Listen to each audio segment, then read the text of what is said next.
An elite unit like no other. This is the story of the Sacred Band, a tale of free men fighting for independence and democracy, strengthened by their love against an oppressor of legendary might, defeated only by what came to be the largest empire the world had ever seen. Greece was rarely one unified country. Instead, it comprised a number of city-states, or polis. They were often very small communities, clusters of farms and houses, surrounding a fortified citadel, or acropolis, in which all the citizens could take refuge during attack. They were separated from other city-states by the geography, and this independence led to different styles of functioning. As a result, whenever states were required to unite against an external enemy, coalitions were short-lived. Thus, ancient Greece was never a single nation. The two greatest city-states were Athens and Sparta, whose opposing lifestyles resulted in a rivalry that lasted for 5 centuries. Athens was the largest city-state, with a population during its peak of 250,000 people. The Athenian tyrant, Pisistratus, ruled for more than 30 years, boosting Athenian trade abroad and fostering the arts by encouraging religious and cultural festivals. Sparta, on the other hand, had established itself as a powerful military state under the leadership of Lycurgus, who maintained a more primitive monarchical form of government.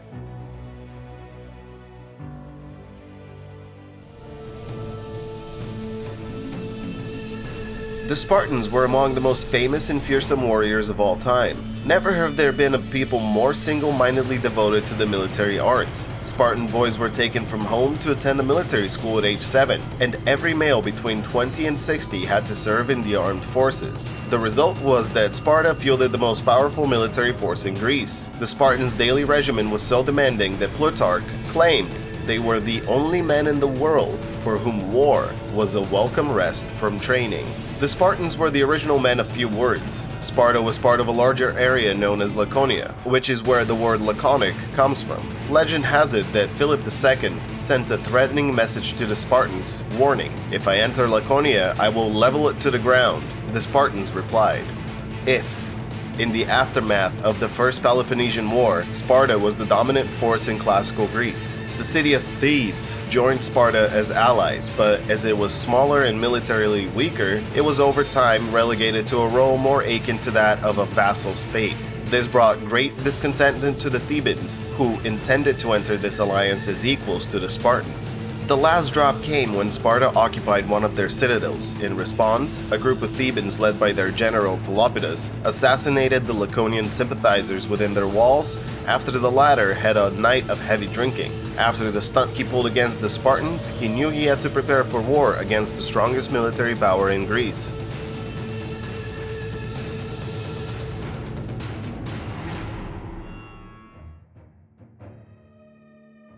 In order to stand a chance against the might of Sparta's professional army, Pelopidas needed an elite unit. 300 soldiers, handpicked by the Theban officer Gorgidas, were to form the Sacred Band, to be led by Pelopidas himself and his close friend Epaminondas. Famed for both its fighting ability and its unusual makeup, the Sacred Band's soldiers had one very interesting thing in common.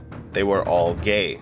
More specifically, this one-of-a-kind unit consisted of 150 homosexual couples. The idea was that every man would be motivated to fight to his maximum ability, both to protect his lover and to avoid shaming himself in front of his lover. In modern military jargon, it was thought that this Theban band of lovers would enjoy a high degree of unit cohesion. While we don't know exactly what inspired the creation of the band, Plutarch points to the bond between Heracles, commonly known by his Roman name Hercules, and his nephew and beloved Iolaus, as a possible source of inspiration.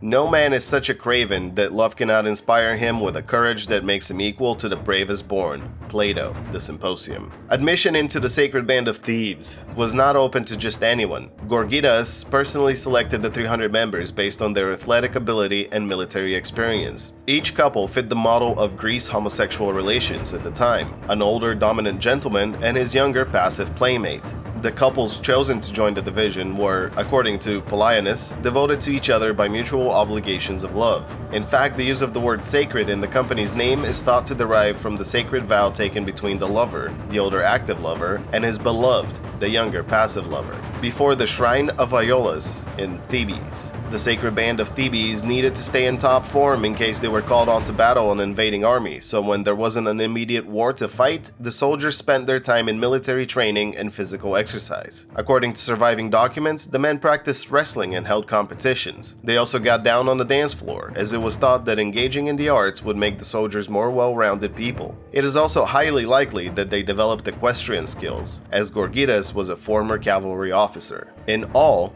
the training that the sacred band of Thebes received was said to be comparable to the elite.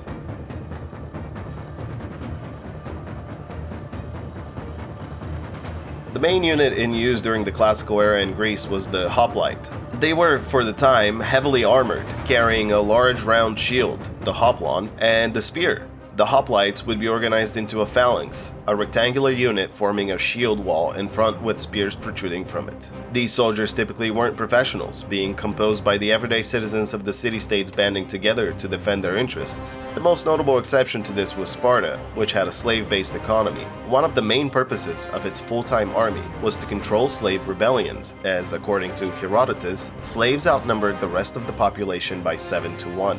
While full-time soldiers did have an advantage, hoplite battles weren't extremely reliant on having highly trained individuals. The leading theory presents that they consisted of both walls pushing against each other, with soldiers in the back pushing the ones in the front, all while wielding their spears against the enemy. As deaths, injuries, and desertions rose, one side would eventually give in and flee, with the winning side starting a light pursuit with no real intention of causing further damage. This meant that these battles had an extremely low casualty rate, which helped integrate them as a side occupation for the citizens of these city-states.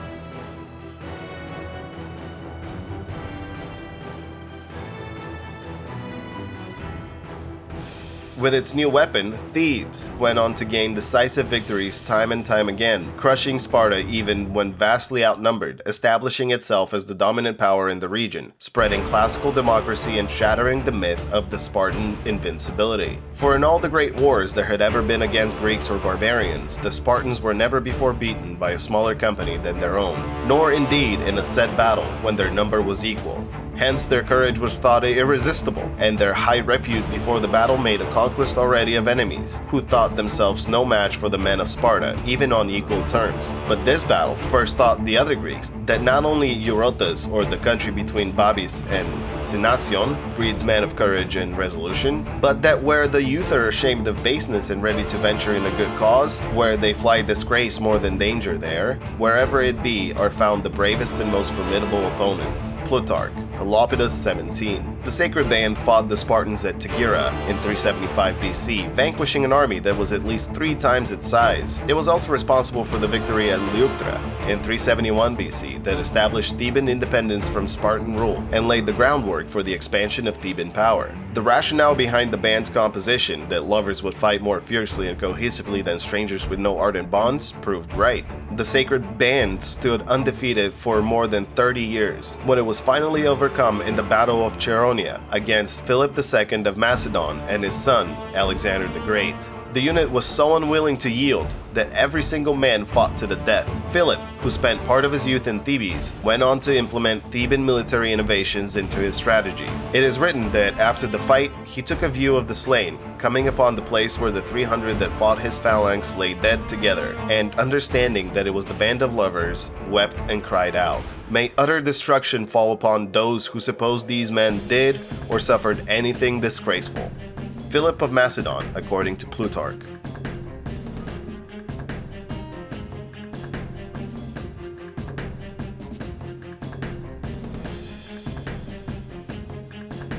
In the 40 years of their known existence, this distinct unit of special forces of Greek soldiery marked the preeminence of Thebes as a military and political power in late classical Greece. And yet so few know of it. We all know of the Spartan might and courage, often held as an ideal of masculinity. But they fought to preserve and expand a slave-based oligarchy. Why do we spread the tales of those trained from birth to give their lives for the power of their rulers? Do we value this more than those fighting for freedom and love? We worship those who love the glory of their nation above those who love their fellow citizens. The founding myths of modern European identity are so often legends of nationalism, when history is full of those who fought for real liberation. The stories we were told tell us what our society values, but the ones we choose to tell can carve our ideals into the world. And I for certain will spread the tale of the Thebans before that of the Spartans. The latter became legendary figures, exemplifying courage and military strength. Dinarchus' speech references them, and Pelopidas as embodying the values he claims Athens has lost and should work to regain.